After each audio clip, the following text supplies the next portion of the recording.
જી, આપનું નામ, આપનો પરિચય. હું હરીશભાઈ સૂર્યવંશી કોંગ્રેસ પાર્ટીનો સિનિયર લીડર છું અને આટલા ઉધના વિસ્તારના અંદર સાંસ્કૃતિક રક્ષા સમિતિ દ્વારા માનવ ગૌરક્ષા ગૌશાળા આજે છેલ્લા 4 વર્ષથી સેવાનું કાર્ય કરે છે અને તેમના માધ્યમથી આજે મોટી સંખ્યાની અંદર બ્લડ કેમ્પ રાખવામાં આવ્યો છે અને યુવાનો ને બહેનો ભાઈઓ બધા જ આવીને આ યજ્ઞની અંદર ભાગીદાર થયા છે અને ખૂબ આનંદની વાત છે. અને આ જે બ્લડ આપવું એક લોકોને જીવનમાં એક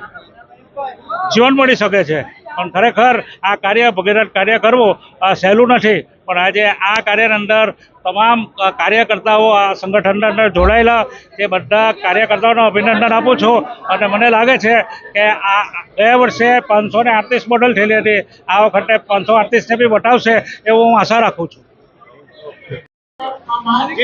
આજે જે રીતે બ્લડ કેમ્પ રાખવામાં આવ્યો છે, શું કહેશો? આજે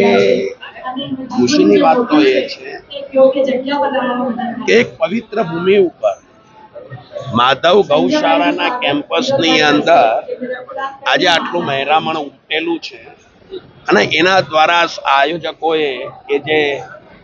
એક બ્લડ ડોનેટ માટે રક્ત ભેગું કરવા માટે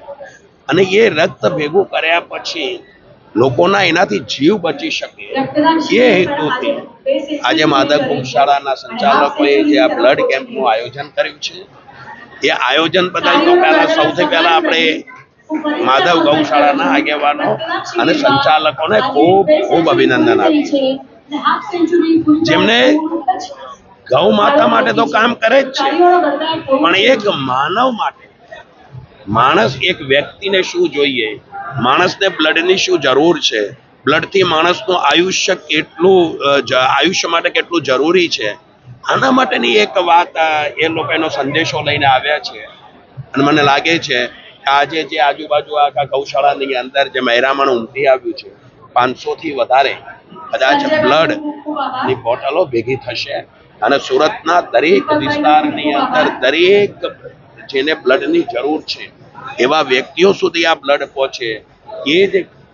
આ ગૌશાળાના સંચાલકો માટેનો એક સારા શહેર માટેનો સંદેશો છે. હું એટલું કહીશ કે અહીંયા લૂલી, લંગડી, બેભાન, ક્યાં તો એક્સિડન્ટ પાડી, ક્યાં તો કોઈનું સિંગ કપાયેલું હોય, ક્યાં તો કોઈનો પગ કપાયેલો હોય, એવી ઘણી બધી ગૌ માતાઓ જે રીબાતી હોય છે, જેને રસ્તામાં રજડતી કરવામાં આવે, એવી ગૌ માતાઓને આ સંસ્થાના આયોજકો, આ સંસ્થાના 300 થી વધારે કાર્યકર્તાઓ એને ઉચકી લાવે છે અને એની સારવાર કરે છે. અહીંયા એક એનિમલ હોસ્ટેલનું પણ આયોજન થયેલું છે. એ ગાયોને આ એનિમલ હોસ્ટેલની અંદર ડોક્ટરો દ્વારા એની સારી વ્યવસ્થા કરવામાં આવેલી છે, ગોઠવવામાં આવેલી છે અને સારી થયા પછી એ ગૌશાળાની આ બહેનો અરે આ ગાયોને અહીંયા જ એ લોકો સાચવે છે. એટલા માટે આપણને અહીંયા વારંવાર અવારનવાર આ આયોજકોની સાથે આવવાનું મન થાય છે, કારણ કે એક સેવાનું કેન્દ્ર છે, સેવાનું કાર્ય છે. હું ઈચ્છીશ કે સુરતની જનતાને એક સંદેશો એવો આપણે